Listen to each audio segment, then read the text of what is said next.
Thanks so much, Jenna.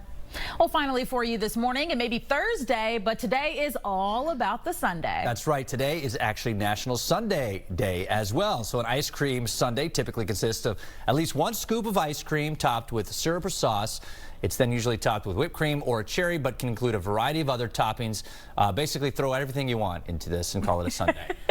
Just whatever you want on top, like that one right there. Oh, yes. yeah. The hot and cold is my favorite part. I feel like if you do like hot fudge. That's a must, Ariella. Yeah, I was thinking about like putting a hot brownie or a hot cookie in there. That's yes. Yeah, Whatever sure. you want, put it all in. I love sweets so much.